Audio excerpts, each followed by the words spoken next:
you guys like the brand new, basically, thing that's going on behind me? Well, this is basically what I have right now. This is where I live.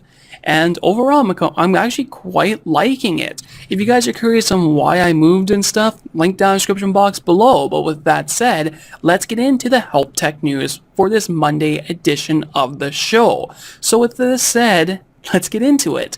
So the first thing that I'm going to be talking about today is IGN's little video that they just brought out.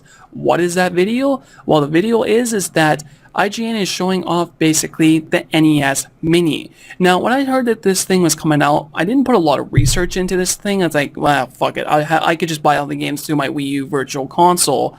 Why do I care here? Until I started doing some research, the games are going to be cheaper to this thing because I think it comes loaded with 30 games for 60 bucks. That's $2 a game, while Nintendo wants $5 a game to the Virtual Console. So overall, it's already seeming cheaper. Another thing that got me off guard is that IGN's video shows how small this system actually is. Nintendo calling it mini is a massive understatement from what the console used to be. The console used to be this big, box, like a VCR almost, but a little bit smaller. And it was big. But looking at this thing, it's the size of an iPhone. Like, guys, this is small. It's the same size, literally, as an NES controller for the system. Now, that's also something I need to talk about, is the NES controller that comes with the system. This particular controller, I have a few complaints with. Number one complaint is that the size of the controller cord is like this. It's like literally this long. That may seem long, but seriously, guys, this is the cord. And some people would say, oh, Michael, how do you get away with this particular cord? Well, I just plug it into my Wii controller and walk around with it. No problems, right? Well, here's the problem with the NES system. It uses these same ports, which makes me wonder, will it be able to use, a GameCube controller with the thing on it, with the same adapter, and just plug her in and be able to use one of these?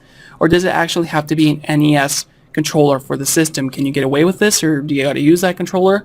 I want to know from you guys, because I haven't heard anything yet. But the problem is, right off the bat, this is going to be a problem. And I wish Nintendo would say, well, you can just, pair your Wii controller to the system and then walk around with the controller. I'm hoping that's what's going to happen with this system, but I haven't heard from Nintendo yet. But cord length is definitely a big issue for this controller, or for the system so far. And like I said, it comes with some loaded games in it. Another thing I wish Nintendo would allow you to do is to be able to plug an SD card in and, download more games from what Nintendo gives you. There might be just, 30 of the best games that they could pick, and there might be some that people would like, but unfortunately this system will not offer it. But if Nintendo gave the option to go get it, I could see a lot more happier people with the system. Just saying, people. That's just kind of my rant on that system and what I think about it so far. But with that said, let's move on to our other news story. And our other news story is that Pokemon Go is breaking stores. That's how popular it is, people. There's not a lot of news here. It's just that popular with the microtransactions, people downloading it, other countries getting it.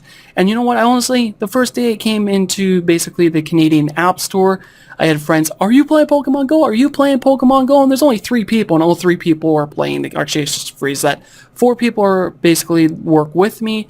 3 out of 4 are playing that game. So this just tells you how popular this game happens to be. And one guy that never seems to ever walk home is now walking home. So yay for exercise, I guess. And something also I came across, and I'm really excited now because Sonic has just announced that the Nintendo NX will be getting Sonic 2017. I don't know the name for this thing yet. Let's just call it Sonic Generations, I guess.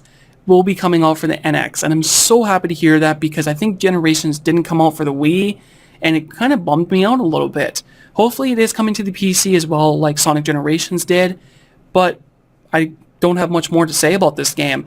It looks like it's a Sonic Generations game because it both has Sonic Modern and Classic, but apparently it's not one of those games like Sonic Generations, so who knows, something else could happen here. Maybe that's Sonic's kid? What do you guys think? That's kind of the only thing I've been thinking of recently that could explain another Sonic, but it's up to you guys on what you think it could be. And I think that's everything, and only other things I really could think of to talk about. There's some brand new videos of Paper Mario Color Splash, which I'll leave you guys a link down in the description box below because of Nintendo's copyright system. I will not be showing it. And there's also some more footage of it, just of the title screen. And Metroid Prime is also here as well.